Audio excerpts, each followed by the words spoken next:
Hi everyone, Quiveen here from the comfort of my kitchen.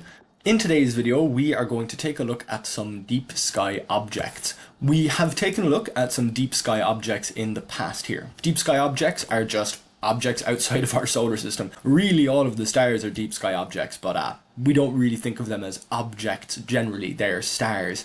Deep sky objects are things like other galaxies, globular clusters, and nebulae. Some of them are inside our galaxy, some of them are outside our galaxy, but compared to the moon, Mars, the asteroid belt, they're all in deep space outside of our solar system. Very often, if we're looking at deep sky objects, I will look at a class of deep sky objects. For example, taking a look at just globular clusters, just galaxies, just nebulae. Definitely there is a video on this channel whose topic is nebulae generally. But we're going to look at some of the big bright things that we get to see at this time of the year, some of the things that are above the horizon and reasonably easy to see.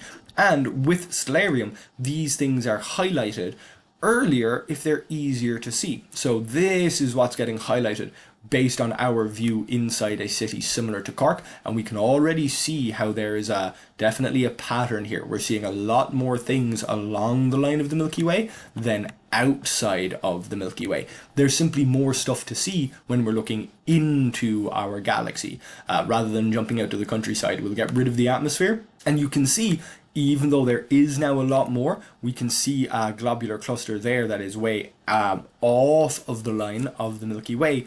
We can definitely see more material along the Milky Way there, especially down here towards the south.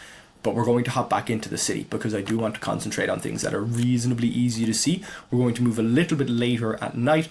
The moon is unfortunately in the sky, but I don't want to give a perfect ideal conditions view here because those perfect ideal conditions are so hard to get. It's much more realistic to take a look at the sky when it's full of light pollution, because that's what most of us have to deal with, and we might as well throw the moon in there as well, given that the moon is up for, a large portion of the month. This is the Pegasus Cluster. It's a huge cluster, and one of the signs that this is something that's easy to see is that it has a Messier number. This is M15. Charles Messier was working back in the 1800s, and so his telescope wasn't exactly amazing. It wasn't the biggest telescope. If we can see this, here we go, with a big pair of binoculars.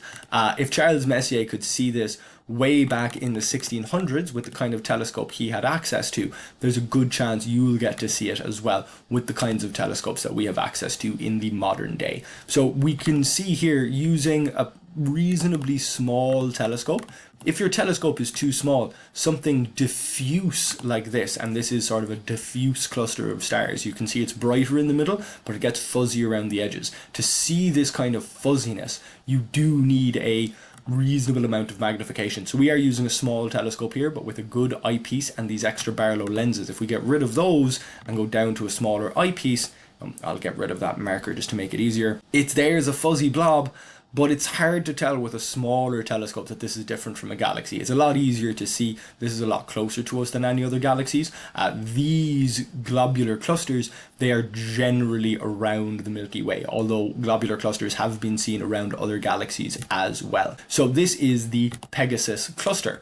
So no surprise that it's in the constellation of Pegasus, and getting an idea of how to recognize the constellations, this is one of the reasons why it's useful. Here in the early morning, we're just after midnight, or coming up to physical midnight here in Ireland. We're not really seeing much of Pegasus. These stars are part of Andromeda. There's the Andromeda Galaxy, and here is Cassiopeia.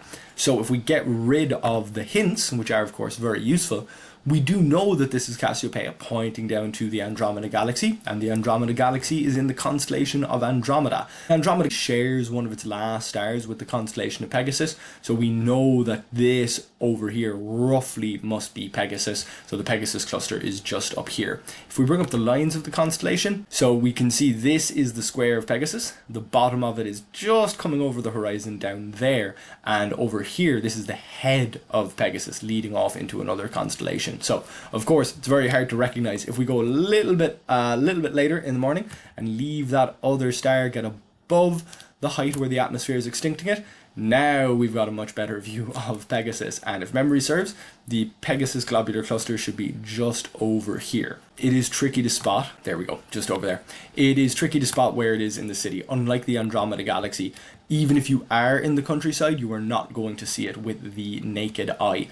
If you're in the city, you're going to have to use, roughly where the Andromeda Galaxy is to figure it out, but we can start seeing the Andromeda Galaxy with a small pair of binoculars and then go up to something more powerful. With something more distant and more faint like the Pegasus cluster over here, it's going to take a little bit of zooming in before it becomes visible at all, and we're only going to get what could be called a good view with a reasonable telescope. A binoculars isn't going to do it. So it is a slightly more difficult target, but it is a globular cluster that we can see. The Andromeda Galaxy, of course, is a galaxy that we can take a closer look at. And all down here is the Milky Way. And I often say that if you want to see something in the sky, pointing your telescope roughly into the Milky Way is a good way to do it, simply because there is so much stuff all along the path of our galaxy across the sky. So we can see nebulae pretty quickly.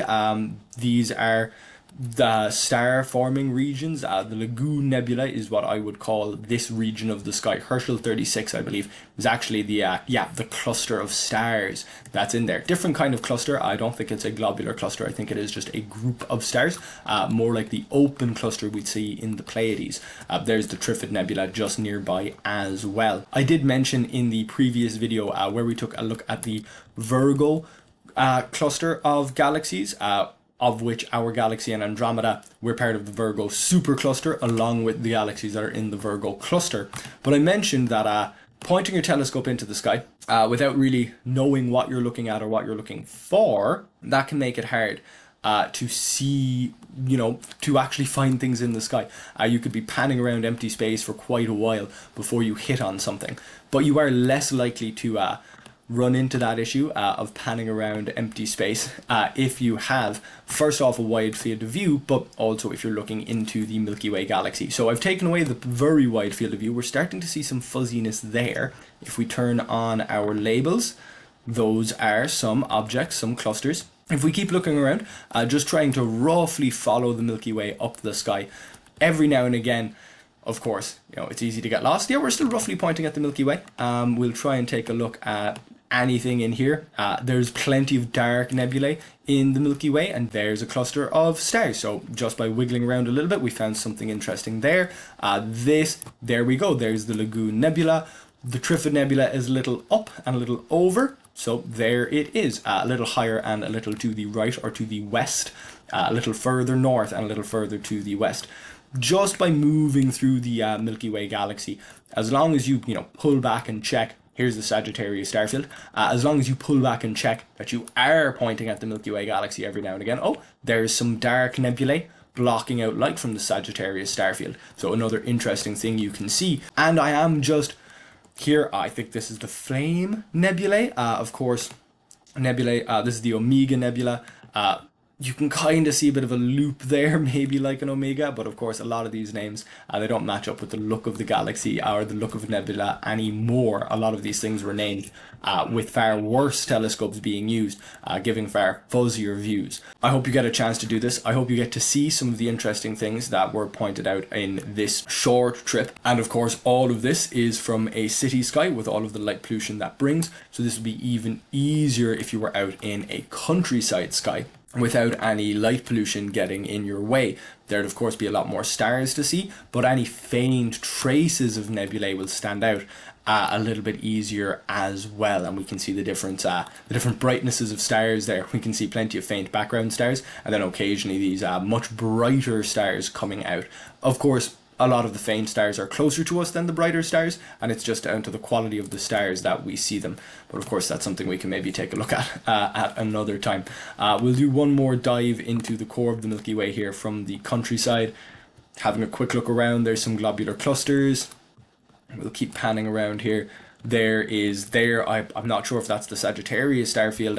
I don't think it is. This is a different starfield, but we can see some dark nebulae there, and those dark nebulae on their own wouldn't be too exciting, but if they have something behind them to block the light from. If they have a field of stars or a nebulae behind them, then they can look a lot more interesting, and there's another cluster of stars. So I hope that you enjoyed this video. I hope you liked this more realistic look at just pointing your telescope in towards the middle of the Milky Way and some of the deep sky objects that we can see out in that direction. If you did enjoy this video, then please do like it. If you like this kind of content, then you can subscribe to this YouTube channel to see more. You can also head to my website, queevinscontent.ie, where you can read some of this information. And most importantly, thank you very much for watching, and hopefully I'll see you back here next time.